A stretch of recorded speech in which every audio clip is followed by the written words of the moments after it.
భాగ్యనగరం బోనమెత్తింది. ఆషాఢమాసం బోనాల జాతర సందర్భంగా పాతబస్తీ లాల్ దర్వాజా సింహవాహిని మహంకాళి అమ్మవారి ఆలయంతో పాటు నగర వ్యాప్తంగా మహంకాళి ఆలయాలన్నీ భక్తులతో కిటకిటలాడుతున్నాయి. బోనాలతో అమ్మవారి ఆలయానికి భక్తులు భారీగా తరలివచ్చారు. డప్పు చప్పుళ్లు, పోతురాజుల నృత్యాలు, అమ్మవారి నామస్మరణతో లాల్ దర్వాజా ఆలయ పరిసరాలు మార్మ్రోగుతున్నాయి. నగర వ్యాప్తంగా ఆలయాల వద్ద 2500 మంది పోలీసులు 100 సీసీ కెమెరాలతో భారీ భద్రతను ఏర్పాటు చేశారు.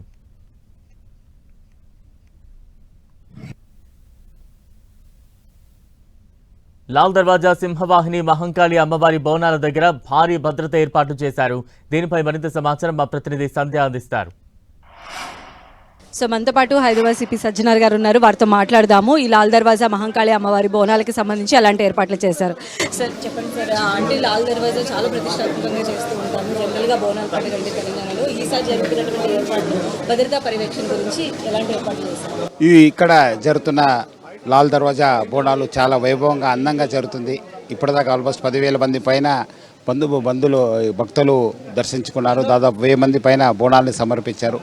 ఎటువంటి ఇబ్బంది లేకుండా ప్రజలందరూ కూడా చాలా సురక్షితంగా వాళ్ళు సంతోషంగా అమ్మవారిని దర్శించుకొని బయలుదేరుతున్నారు. మా వైపు నుంచి కూడా చాలా గట్టి బందోబస్తు ఏర్పాటు చేసి దాదాపు 2500 మంది సిబ్బందితోని మన షీ టీమ్స్, టాస్క్ ఫోర్స్ వాళ్ళు, అట్లానే క్రైమ్ టీమ్స్తో కూడా బందోబస్తు ప్లాన్ చేశాను. సార్ అంటే ముఖ్యంగా మహిళలు, పిల్లలు, వృద్ధులు అందరూ కూడా వస్తూ ఉన్నారు. అంటే రష్ అనేది మనకి ఎవ్రీ అవర్కి పెరిగిపోతూ ఉన్నది. సో 2 days పాటు ఇది ఉంటుంది కాబట్టి ఎలాంటి 2 days మనం బందోబస్తు చేసినప్పుడే 2 daysకి మనము ప్లాన్ చేసే బందోబస్తు చేశాను. 2 షిఫ్ట్లో ప్లాన్ చేశాను. సో మనకు ఎటువంటి ఇబ్బంది లేకుండా కూడా గతంలో కూడా చేశాను, ఇప్పుడు కూడా చేశాను, ముందు కూడా చేస్తాను.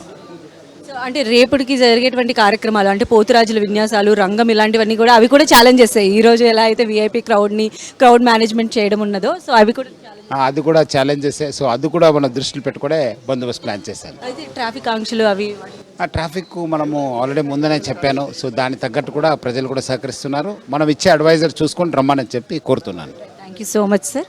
సో అది సిపి సజ్జనార్ గారు చెప్తూ ఉన్నారు. ఏదైతే ట్రాఫిక్ ఆంక్షలు ఉన్నాయో వాటన్నిటినీ కూడా ఖచ్చితంగా దృష్టిలో పెట్టుకొని ప్రతి ఒక్కరూ కూడా ఆ మార్గాల గుండా వచ్చినట్లయితే అమ్మవారి దర్శనం అనేది చక్కగా అవుతుంది అని చెప్పి కూడా చెప్తూ ఉన్నారు. ఇది ఇక్కడ ఉన్నటువంటి తాజా పరిస్థితి. కెమెరా పర్సన్ ప్రదీప్తో సంధ్య, 10 TV.